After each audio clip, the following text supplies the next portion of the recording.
Hola artistas, soy Antonio Jesús Calvillo y vengo a hablaros de estrategias cooperativas musicales, de retos, de proyectos y de problemas aplicados al aula de música. Yo lo he titulado como un aprendizaje global para la vida. Como os decía, soy Antonio Jesús Calvillo, soy doctor en pedagogía con una tesis sobre flip learning y música. Hice un diploma de estudios avanzados con un trabajo sobre creatividad sonora en el aula de secundaria. Además soy licenciado en Geografía e Historia, Historia del Arte y Musicología. Por otro lado, trabajo como profe de música en el IES Doñana de Sanlúcar de Barrameda, además de ser formador de docentes y colaborar con algunas universidades como la UACS, así como en determinados observatorios de tecnología educativa y de innovación, tanto del Ministerio de Educación de España como de ODIT, de la Asociación Espiral. Bueno, yo quería hablaros y comenzar hablando de metodologías activas. Sabemos que las metodologías activas son aquellas que promueven que el aprendizaje del alumnado se haga de una manera práctica. El alumnado aprende haciendo, se cambian los roles del profesor o de la profesora y del alumnado, de los docentes y del alumnado, para que el alumnado vaya construyendo su propio aprendizaje de manera práctica y haciendo, ¿vale? Se aprende haciendo. Si tenemos en cuenta, por ejemplo, la taxonomía de Bloom, como veis en la imagen, en el estadio más bajo estaría el recordar. Sin embargo, conforme vamos avanzando en esa pirámide de esa taxonomía de Bloom, el alumnado debería de ir realizando tareas para entender, para aplicar el conocimiento que va añadiendo a sus conocimientos, para poder tener la capacidad de analizar, de evaluar y, por último, de crear. En lo más alto de la pirámide está la creación y por eso en las metodologías activas nos van a ayudar a la consecución de esta taxonomía que, como sabéis, lo que busca es un aprendizaje superior, de orden superior, ¿vale? En este caso de las metodologías activas, una de ellas, una de las más conocidas, es el ABP, el aprendizaje basado en proyectos. Yo lo entiendo dependiendo de cuál sea el principio o cuál sea la finalidad de ese proyecto, que puede estar motivado o bien por un proyecto como tal, por un reto que le propongamos al alumnado, uno o varios, o por un problema, dependiendo del inicio, de si ese inicio sea un proyecto, sea un reto que le propongamos al alumnado o sea un problema, lo vamos a llamar de una manera o de otra. Y también depende de la resolución que tenga, si es una solución a un problema, si es la solución a un reto propuesto o si es un producto final que hagamos a través de un proyecto de aula, ¿vale? Bueno, pero ¿qué es el ABP? El ABP tenemos que entenderlo como un camino de aprendizaje en el que nosotros ponemos a nuestro alumnado a través de una determinada fase. Por ejemplo, comenzamos con preguntas motivadoras, conociendo las necesidades formativas que tiene nuestro alumnado, el futuro que les espera. Les planteamos un reto, un problema o un proyecto de aprendizaje y lo encaminamos a que hagan o construyan su propio aprendizaje a través de determinadas tareas, de actividades, en esa resolución de ese reto, de ese problema o de ese proyecto. Al finalizar el camino tendrán que construir un proyecto final, un producto final, que es como se conoce, que puede ser de muy diversa índole, tanto digital como analógico, que va a dar respuesta a ese problema, a ese reto o a ese proyecto planteado en un principio. Y todo el camino que vayan recorriendo a lo largo de la consecución de ese producto final va a ser lo que haga que el alumnado vaya aprendiendo lo que a nosotros nos vaya interesando, ¿vale? Siempre pensando en que el aprendizaje no es simplemente de contenido, sino que también va a ser de un aprendizaje de habilidades o de competencias. Un aprendizaje que le va a servir para su vida, que va a poder aplicar en otros ámbitos, independientemente de que sean musicales o cualquier otro, en su ámbito familiar, en su ámbito personal, en su ámbito profesional, sea cual sea la índole de ese futuro que les espere. Por eso es tan interesante esta metodología, porque dotamos de herramientas al alumnado para que aprendan a futuro, para que desarrollemos el aprender por aprender y a que la motivación del alumnado no sea simplemente el aprendizaje de conocimientos, sino también el desarrollo de habilidades y de competencias. Bueno, como os decía, con las metodologías activas y con esta en concreto, con el ABP, se aprende haciendo. No es lo mismo aprender música de una manera formal, tradicional, sino que lo que vamos a buscar es que el alumnado aprenda lo que a nosotros nos interesa, pero desarrollando determinados proyectos, dando respuesta a determinados retos o solucionando determinados problemas, ¿vale? Ya sea un concierto, un programa de mano, una documentación, lo que a nosotros nos interese. Pero ¿por qué el ABP? ¿Qué ganamos con este tipo de metodología? Con el ABP concretamente, pues conseguimos que el aprendizaje del alumnado sea más significativo, más personal, más prioritario para él, porque les va a servir para su futuro. Somos capaces de atender a la diversidad que se nos da dentro de un mismo aula. Podremos atender a los distintos ritmos de aprendizaje que tenga nuestro alumnado o las distintas maneras de aprender que tenga cada uno de ellos. Luego desarrollamos, por ejemplo, habilidades para el autoaprendizaje, no solamente en el momento en el que nosotros planteemos el proyecto, sino a lo largo de toda su vida. Desarrollamos competencias de manera global, integramos determinados conocimientos porque tendrán que aplicar de manera práctica no solamente conocimientos musicales, sino también conocimientos, por ejemplo, históricos, técnicos, tecnológicos. Hay una mayor motivación e implicación del alumnado en todo esto, puesto que consideran que lo que están aprendiendo es algo suyo, que el proyecto es suyo y que la solución que tienen que dar es una solución personalizada a ese camino que emprenden con cada uno de los proyectos que les planteemos. Bien, si nos fijamos en el flujo de trabajo del ABP, habitualmente un proyecto comienza con una entrada, una presentación del proyecto que vayamos a hacer, del producto final que vayamos a elaborar o del reto o del problema que vayamos a plantearle, que puede empezar a ser parte de la motivación que el alumnado necesita para comenzar y para emprender ese nuevo proyecto. Una vez que tenemos la entrada, hemos conocido el interés del alumnado, le hemos planteado lo que tenemos en cabeza, les podemos plantear un desafío. Y en ese desafío es donde podría entrar o bien una serie de preguntas, o bien un problema concreto, o bien un reto. Imaginaros, por ejemplo, que en nuestro centro educativo tenemos un montón de ruido, pues podríamos plantearle que ese ruido, ese exceso de contaminación acústica podría llegar a ser un problema, qué soluciones pueden buscar. Y en esa búsqueda de soluciones, en ese camino que empiezan para encontrar soluciones a ese problema, pues podríamos trabajar multitud de cosas que sería el conocimiento que ellos van a ir construyendo a lo largo del camino. ¿Y ese conocimiento cómo se construye? Bueno, pues en un principio con búsqueda de información, que puede ser interior, de conocimientos previos que tengan ellos, exterior con personas externas, con expertos, con llamadas de teléfono, con correo electrónico, con sus propios compañeros, y también puede ser exterior con fuentes primarias y fuentes secundarias. Esa búsqueda de información habitualmente se hace en equipo, ¿vale?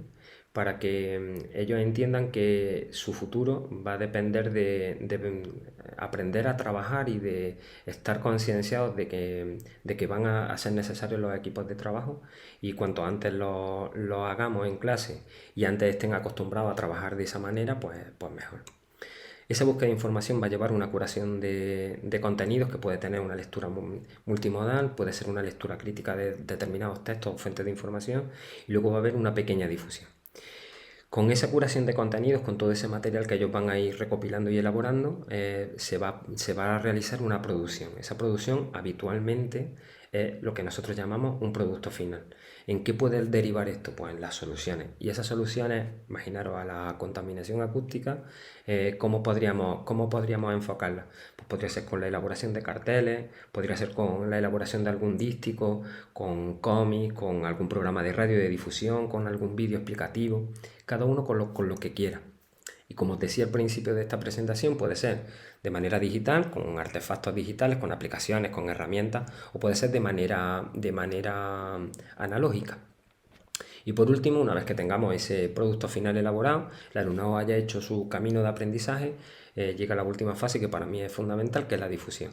Y en esa difusión cada uno de los equipos va a presentar sus soluciones, sus productos finales, y vamos a volver a dar feedback a los resultados obtenidos, a posibles mejoras que pudieran producirse y a llevar a cabo de manera real todo aquello que nos hayan propuesto y todo aquello que hayan pensado que sería positivo para su proyecto. Ese sería el flujo de trabajo.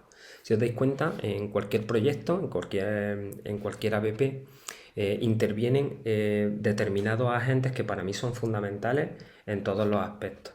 el alumnado como protagonista de su propio aprendizaje, el recorrido del camino del aprendizaje que hace a lo largo de todo el proyecto hasta la consecución de esa solución final, de ese producto final. Pero también intervenimos los docentes, no solamente el que interviene directamente en el aula con ellos o con ellas, sino que también pueden ser compañeros de trabajo, expertos que puedan acercarse. También intervienen las familias, por supuesto, el propio centro escolar, incluso agentes externos que en cada uno de los proyectos podríamos determinar cuáles serían los mejores.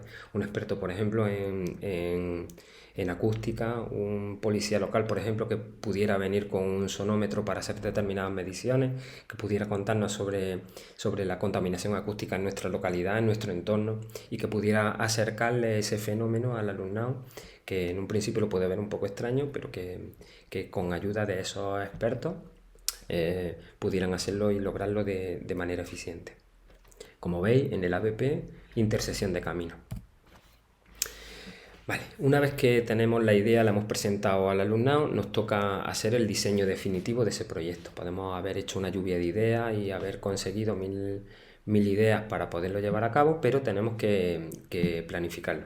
¿Cómo lo planificamos? Habitualmente lo que se utiliza es un Canva, en el que se establece ese desafío al que ponemos al alumnado en el aprendizaje, el producto final que vayamos a elaborar, las tareas, los agrupamientos, el tipo de difusión que hagamos, fundamental la referencia curricular en la que nos basemos. En secundaria, por ejemplo, y en mi caso, lo que habitualmente se tiene de referencia no son los contenidos, sino que son los criterios de evaluación. Y en base a esos criterios planteamos determinadas tareas, determinadas actividades, determinados productos finales que ayuden a la consecución de esos criterios, que son los que nos van a dar la garantía de que el alumnado no solamente está adquiriendo conocimientos teórico o contenido, por llamarlo de alguna manera, sino que también está adquiriendo determinadas habilidades, trabajo en grupo, resolución de problemas, el desarrollo de la competencia digital, el desarrollo de la competencia matemática, el saber discutir, el saber defender sus ideas, pero también respetar las de los demás, este tipo de cosas. Y por supuesto las competencias que le van a servir para toda su vida. Bueno, pues este Canva existe mucho. El que yo os planteo, el que yo os presento es el que tiene Conecta 13, lo tiene en distintos formatos, en formato imagen, en formato PDF, pero también en formato digital.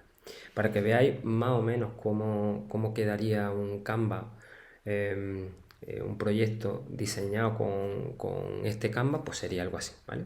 Si pensamos en un museo, pues por ejemplo el desafío sería para el alumnado cuántos museos ha visitado, si conoce algún museo dedicado por ejemplo al flamenco. El producto final sería por ejemplo la realización de un museo flamenco de realidad virtual. En mi caso es un proyecto real, ahora lo enseñaré.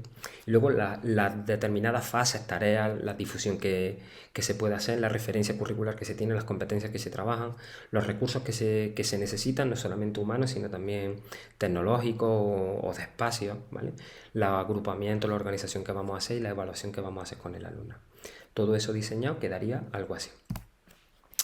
Vale, además de todo eso, como os decía, en todos los proyectos es fundamental que se promueva el trabajo en equipo.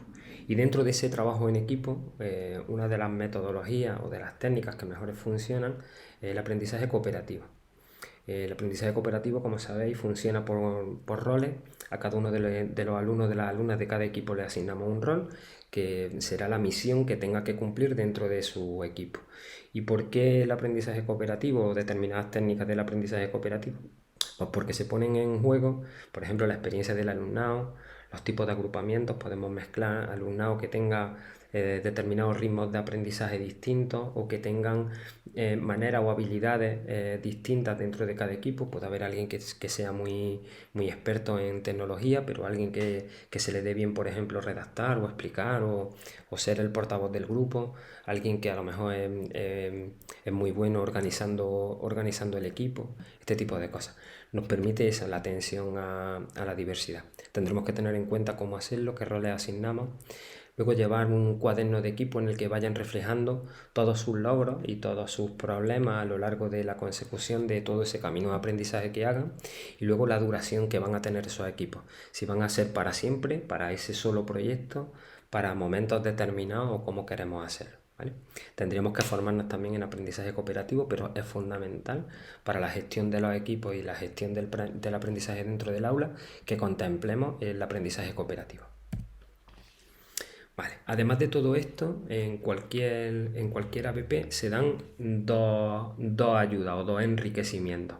Uno de ellos tiene que ver con la socialización rica, es decir, tiene que haber movimiento dentro del aula. El alumnado tiene que hablar entre ellos y tiene que resolver cosas dentro del aula entre ellos. Pero también puede haber movimientos de dentro hacia fuera del aula y de fuera hacia dentro del aula. Es decir, pueden intervenir agentes externos que vengan al aula a enriquecernos y ayudarnos con determinadas tareas, y nosotros, como agentes de aprendizaje, también podremos promover y debemos promover que haya movimiento desde dentro del aula hacia afuera, que todo lo que se haga dentro del aula tenga una repercusión, aunque sea pequeña o aunque sea muy local, fuera del aula, para que el alumnado se sienta protagonista y para que el aprendizaje ellos lo vean motivador, experiencial y práctico, realmente práctico, que sirva para algo. Podemos, por ejemplo, pues, hacer una presentación al centro, podemos invitar, por ejemplo, a autoridades, podemos hacer una nota de prensa, que ese aprendizaje que se produzca dentro del aula también repercuta afuera. Y por último, la segunda ayuda imprescindible son los artefactos digitales. Los artefactos digitales los hay de muchísimos tipos para crear multitud de cosas, ebooks, presentaciones, mapas mentales, tutoriales. Todo eso nos va a servir para plantearle al alumnado un producto final que pueda ser atractivo para ellos y para desarrollar toda su competencia digital, ¿vale? Bueno, por último, ¿cómo se evalúa un proyecto? Lo hemos desarrollado, el alumnado está trabajando por equipos dentro del aula, estamos haciendo socialización rica, utilizando tecnología con los artefactos digitales. ¿Cómo se produce la evaluación? Bueno, pues yo entiendo que se tiene que producir en 4 momentos. Primero, los docentes debemos promover que el alumnado tenga ejemplos, tenga una ayuda directa nuestra, que nosotros nos convirtamos en protagonistas, pero no por lo que explicamos, sino por las sugerencias que le hacemos, las preguntas que les formulamos para que ellos sigan planteándose soluciones para esos problemas, o aspectos positivos que podamos ver en cada una de las producciones que está haciendo el alumnado. Por otro lado, en segundo lugar, el feedback tiene que venir del alumnado. Tienen que revisar sus producciones, tienen que responder a las preguntas que nosotros les vayamos haciendo o las que les vayan surgiendo a lo largo del proyecto. Tienen que proponer estrategias para futuros proyectos, estrategias colaborativas, de trabajo individual, de trabajo grupal o de abordar determinados problemas con determinadas herramientas. Pueden solicitar ayuda, pueden formular preguntas. Ahí volvemos a intervenir los docentes y los agentes externos. Y por último, vuelve a ser el alumnado protagonista para que haya una mejora de la producción y pueda verse cómo todo el aprendizaje que ha ido elaborando a lo largo de todo el proceso tiene un final más o menos feliz o más o menos exitoso. Pues hasta aquí esta primera cápsula formativa en la que hemos visto los conceptos básicos sobre la ABP. En la siguiente abordaremos ejemplos prácticos de instrumentos de evaluación, de proyectos reales llevados al aula y de artefactos digitales que nos ayuden a enriquecerlo. Nos vemos.